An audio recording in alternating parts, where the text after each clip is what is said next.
This field recorder was released back in 2007, and since then there's been more than one iteration, like the H2 Essential, the H2N, which is the 2011 release. And in this video I wanted to talk about it and say why I love devices like this, and this device specifically so much. Now, if you can't tell, this device is currently plugged into my camera directly via an aux cable, a line out cable to my Sony a7 Mark IV. Now, I think that the audio that it's producing, or the quality that I'm getting, is pretty good. Currently, the device is set at the front.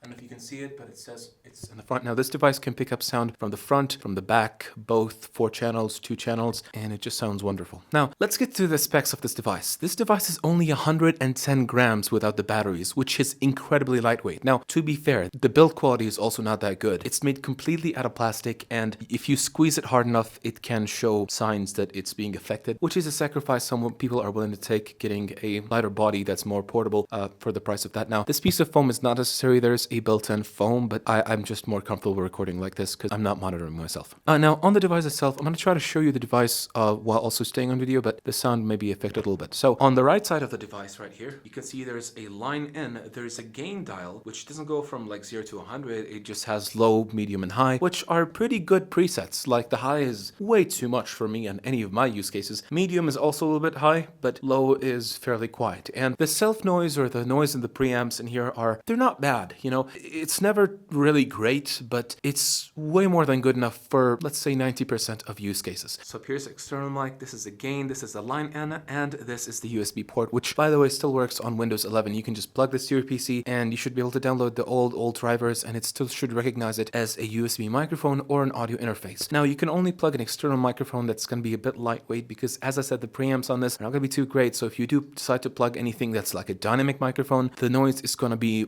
honestly unbearable. But from what you're hearing so far, I love the sound of this mic, and the use case that I'm using it for right now is the one that I really wanted to talk about. So connecting this, as I said before, to my camera. This is how it was for the longest time before wireless microphones like the DJI mic, which by the way has been completely dominating, especially the mini one. Has like 10,000 sales in the last month. Incredible stuff. And personally, I heard it, and while it has a pretty high noise floor, it's so convenient, it's so light, and it's practically what a spy movies in the 2000s was promising people. So just great stuff. But this is how it was. This is the analog version of that. And obviously the sound difference is pretty big too. I mean, there's more than one capsule, there's big capsules, and I've been first introduced to this thing by a guy called Joshua Lee Turner Guitar. Love that guy. I mean, there's no chance he's seeing this, but love you, man. Great work. And I've been seeing this on many of his older videos, and it's just been great. I've been absolutely surprised. Like, there's no way this little device is getting this much quality. And it was. It really was. Capturing his voice, the instruments, and everything in between. Just beautiful. Now, does it have its own limitations? Of course it does.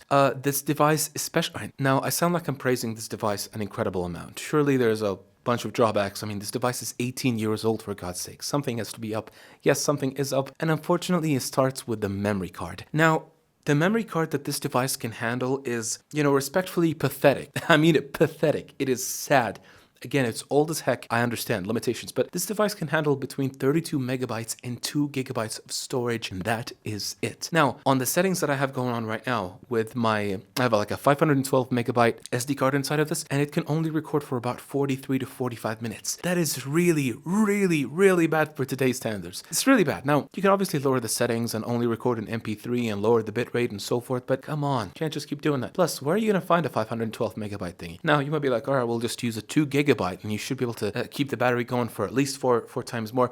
Yes, but devices like these, when it comes to bigger storage, they start performing slower and it starts draining more battery. And speaking of battery life, this device runs on 2 AA batteries, which is quite nice. I mean, 2 AA batteries is quite conservative, I think, and especially if you invest in rechargeable batteries, it can be pretty good. Personally, I don't, but yeah. I haven't tested this long enough for it to die on me because I always change the batteries before it dies. I get a little bit nervous and a little scared that it's gonna die on me. So I can't tell you exactly how long the batteries will last, but I can say that they last a fair amount, especially if you get a good quality ones and if you use the device without pushing it a little too much. Now I want to say something that I think is obvious at this point, but it may not be very obvious from the way I'm saying it. This device is very niche, and I'm not asking you to buy it. And I understand that there's a lot of technology that's gotten here lately that's probably better in one way or another. And this is not me admiring vintage tech. I genuinely love the sound that this thing makes. But keep in mind that there's just so many different options nowadays. Hell, you can just get the H2N, which has better control and has like slightly better microphones, maybe.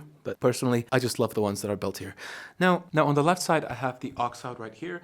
I have volume dial if you connect your headphones and you want to monitor yourself, which is another great feature. There's also the power switch down here, and there's a DC jack in case you want to just keep using this without relying on the built-in batteries. You can, by the way, if you also connect this to your computer, you don't need to have batteries inside.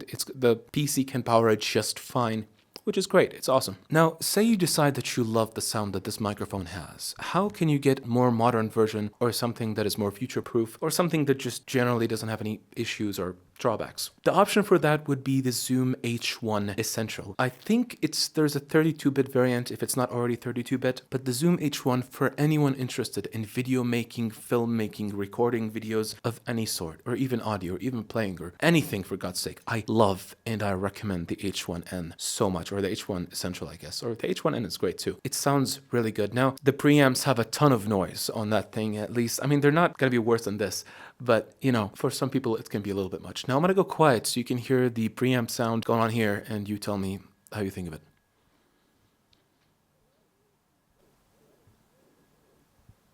I don't know if it's going to pick up all of this, but now another thing that I like about Zoom devices in general, and this one specifically, is the friends.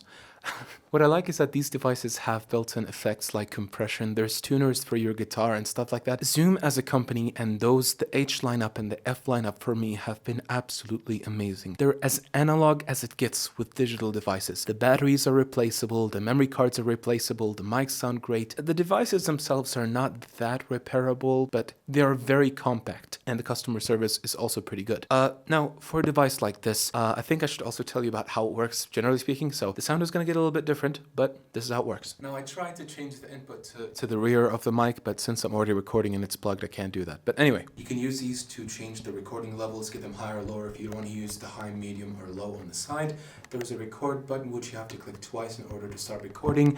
And down here, there's a play pause button. Now, I feel like this is worth mentioning, and this is not limited to this device itself, but when you're using field recorders, generally speaking, keep in mind that your hand, these sounds, they will get into the recording and you're going to hear them. Now, you can obviously just apply a high-pass filter and things should be fine, but you have to be more careful when handling these things, generally speaking. Again, high-pass filters will help a lot. But so who is this for? Well, as I said, if you're doing the thing I'm doing and you don't mind having a cable outside, now you can always just kind of sync them in post-production, but personally, I love the convenience of this so much, so I'm not even going to bother with that. So if you're doing what I'm doing, which is recording videos like this, getting a really, really good sound quality for around, if you find this used around $30 to $100, depends on what model you get, and if you get it used, is a great deal, in my opinion at least. Quality that you're getting is genuinely superb, and while it's not going to match a voice-over microphone like the SM7B or I guess the NTG3 or the MKH416, they're not on the table. I don't know why I keep looking there.